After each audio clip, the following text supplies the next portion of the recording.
नमस्कार दोस्तों, मैंने पिछली वीडियो में आपको ये बताया था कि डायबिटीज के सफर में जो पोषक तत्व होते हैं वो बॉडी एज इट इज ले लेती है या उनमें कोई केमिकल चेंजेस करती है, यानी हमारी बॉडी उनको चेंज करके उन्हें अपने अनुसार तैयार करती है। तो अब इस वीडियो में मैं एक कहानी लूंगी जिसके माध्यम से हम ये समझेंगे कि जो डायबिटीज की बीमारी है वो कैसे हो जाती है। एक लड़का 22-23 साल का जिसका नाम रमेश है, जिसके खाने में दिन पर दिन सिंपल कार्बोहाइड्रेट वाला खाना बढ़ता जा रहा था और बॉडी यानी कार्बोहाइड्रेट को ग्लूकोज में चेंज करती और इस्तेमाल करने के लायक बना देती थी। आपको याद होगा यही पोषक तत्व एनर्जी देने का काम करता है।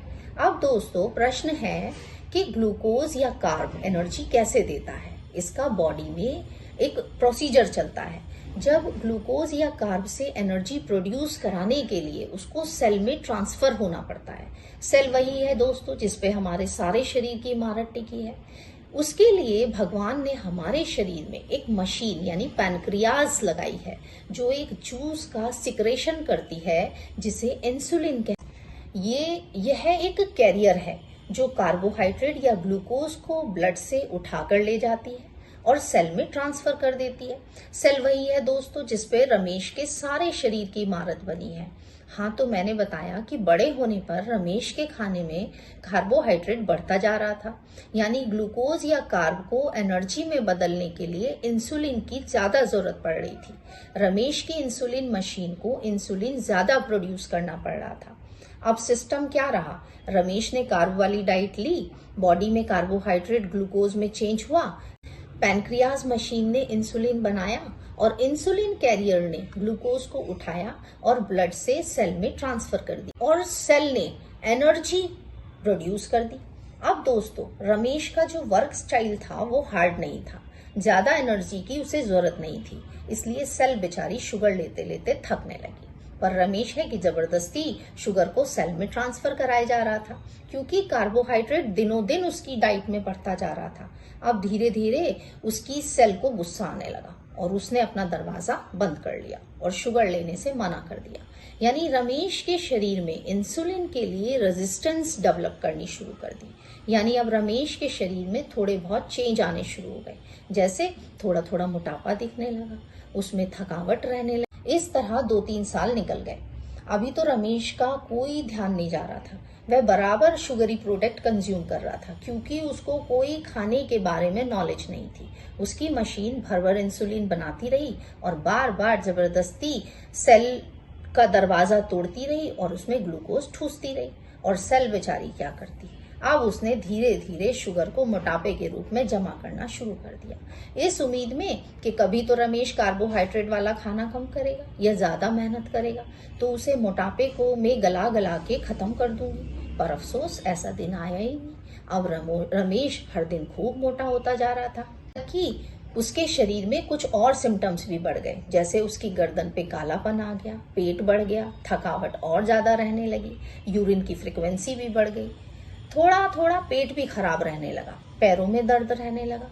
उसे समझ ही नहीं आ रहा था कि मुझे क्या होता जा रहा है। उसके काम करने की क्षमता में कमी आ गई थी, लेकिन कार्बोहाइड्रेट वाली फुल डाइट वो अभी भी ले रहा था। अब इंसुलिन बिल्कुल भी शुगर को सेल में ट्रांसफर नहीं होने दे रही थी क्योंकि इस बार सेल ने कस के दरवाजा बंद कर दिया था। उसका परिणाम ये हुआ कि शुगर ब्लड में घूमने लगी। अब रमेश परेशान हुआ और उसने डॉक्टर को दिखाया। डॉक्टर ने कुछ टेस्ट कराए जिससे पता चला कि उसका तो बीपी, शुगर, कोलेस्ट्रॉल, थोड़ा किडनी में इन्फेक्शन भी हो गया है। अब वह बेचारा सर पकड़ के बैठ गया। अब क्या करें।